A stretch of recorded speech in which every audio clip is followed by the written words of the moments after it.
5 বছর আগে তৈরি হয়েও বন্ধ হয়ে পড়ে রয়েছে বীরভূমের লাভপুরের আবডাঙ্গা শ্রীধর জুনিয়র হাই স্কুল। বন্ধ স্কুল হয়ে উঠেছে মদের আসরের জায়গা। স্কুল চত্বরে পড়ে রয়েছে মদের বোতল, গ্লাস।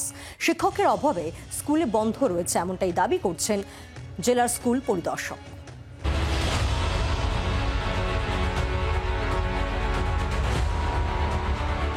স্কুল চত্বর ও স্কুলের মাঠে পড়ে রয়েছে মদের বোতল, গ্লাস, চিপসের প্যাকেট।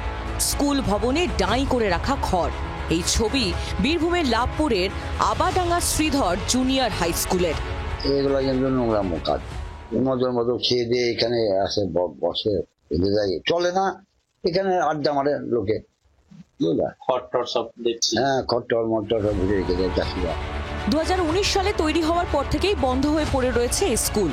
বন্ধ পড়ে থাকার সুযোগে স্কুল হয়ে উঠেছে বহিরাগতদের মদের আসর বসানোর জায়গা। অনেকদিন ধরেই বন্ধ আছে। স্কুলটা চালু হওয়ার কথা ছিল যে গার্লস স্কুল হবে, মেয়েরা পড়বে, সেই বলে স্কুলটা তৈরি করা হলো। তা তো প্রথম থেকে তো হওয়ার পর থেকে তো বন্ধ হয়ে পড়েই আছে। কতদিন ধরে বন্ধ আছে স্কুল?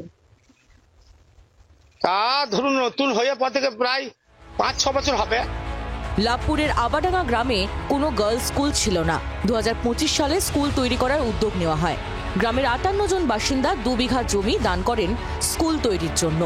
প্রশাসনের বিভিন্ন জায়গায় জানিয়ে স্কুল ভবন তৈরির কাজও শুরু হয়, কিন্তু স্কুল তৈরি হয়ে গেলেও তা বন্ধ হয়ে পড়ে রয়েছে। এই যে এখন দেখছি মদের বোতল, হ্যাঁ, যেসব খাই এখানে বসে আমরা টাকা খাইলেই যা হয়, খড় সব রেখেছি আমরা। একটা আড্ডাখানা তৈরি। হ্যাঁ, পল্লী স্কুল চালু হলেই ভালো। আসলে স্কুলটা বন্ধ থাকার কারণে ওখানে হয়তো বাইরের লোকজন আসছে।